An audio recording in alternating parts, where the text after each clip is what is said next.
Hello students, सुश्री classes में आपका स्वागत है। और बताइए, पढ़ाई अच्छी चल रही कि नहीं? और आपको मेरे साथ पढ़ना कैसा लग रहा है? अच्छा लग रहा है ना?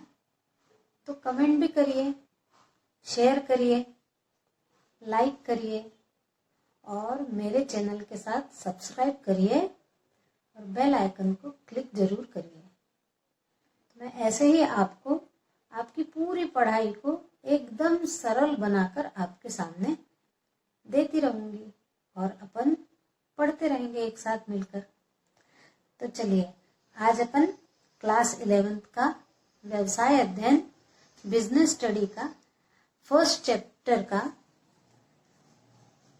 व्यवसाय की अवधारणा पढ़ेंगे। व्यवसाय की अवधारणा या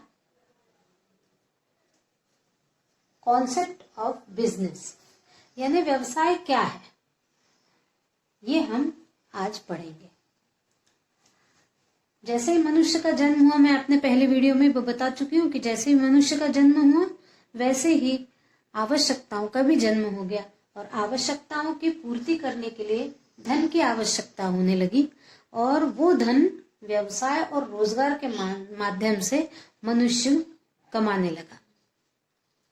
अब देखिए, व्यवसाय क्या है ये समझने के लिए बिल्कुल मनुष्य जब सभ्यता से पूर्व यानी बिल्कुल असभ्य था, मनुष्य जंगलों में घूमता रहता था, कुछ भी नहीं था। मनुष्य, प्राणी, जीव जंतु और खेत तो थे नहीं, जंगल वगैरह होते थे, तो जंगली था मनुष्य। लेकिन उस समय वो स्वावलंबी था, किसी के ऊपर डिपेंड नहीं था। क्या था? वो केवल जंगलों में घूमता था, जो कंदमूल उखाड़ कर खाता था, पक्षियों के और जानवरों के आखेटक था। आखेटक यानी शिकार करता था, शिकारी था। वो शिकार करता था और कच्चा मांस खा जाता था। लेकिन जैसे जैसे धीरे धीरे सुधार आता गया, सभ्यता का विकास होने लगा, तो उसने शिकार करने के बाद उस मांस को भूंज कर खाने लगा, क्योंकि आग की उत्पत्ति हो गई थी।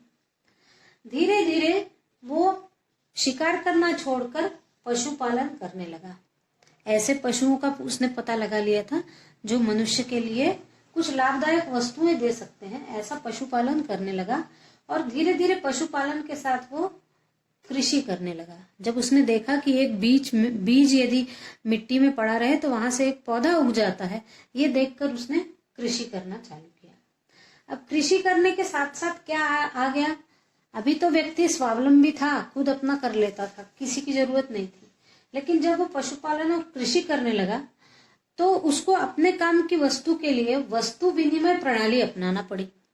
यानी मान लो कोई एक किसान है जो गेहूं उत्पन्न करता है, उसके घर केवल गेहूं होता है, और एक किसान है जिसके घर केवल दाल होती है, एक किसान है जिसके घर केवल चावल होते हैं। तो वो क्या करेगा? अब गेहूं वाला अकेले गेहूं लेके क्या करेगा? तो वो चाहेगा कि मैं दाल वाले से कुछ दाल अपने लिए मांग लूं। अब दाल वाला केवल दाल उत्पन्न करके तो अपना पेट नहीं पाल सकता। तब वस्तु विनिमय प्रणाली की प्रथा प्रारंभ हुई कि गेहूं वाला दाल वाले से दाल ले ले और दाल वाला गेहूं वाले से गेहूं ले ले। इसी प्रकार वस्तु विनिमय तो चालू हुआ, लेकिन वस्तु विनिमय में भी कुछ प्रॉब्लम्स आ गए कि किस वस्तु के लिए कितनी वस्तु देना। यानी यदि गेहूं वाला है और गेहूं उत्पन्न करता है, तो कोई मोची है जिसके यहाँ जूते चप्पल बनते हैं, तो वो कितना जूता चप्पल दे गेहूं खरीदने के लिए, और वो गेहूं देने वाला कितना गेहूं दे जूते चप्पल के बदले में। ये वस्तु विनिमय प्रणाली का बहुत बड़ा दोष था कि किस वस्तु के बदले कितनी वस्तु किसको देना और क्या वस्तु प्राप्त करना। इस दोष को दूर करने के लिए धीरे धीरे मुद्रा का प्रचलन हुआ। मुद्रा यानी रुपया। धीरे धीरे पहले सिक्के चले, उसके बाद पत्र मुद्रा चली। अब सिक्के कभी तांबे के, लोहे के, इस प्रकार के चलते हुए आज पत्र मुद्रा यानी नोट और सिक्के दोनों चलते हैं।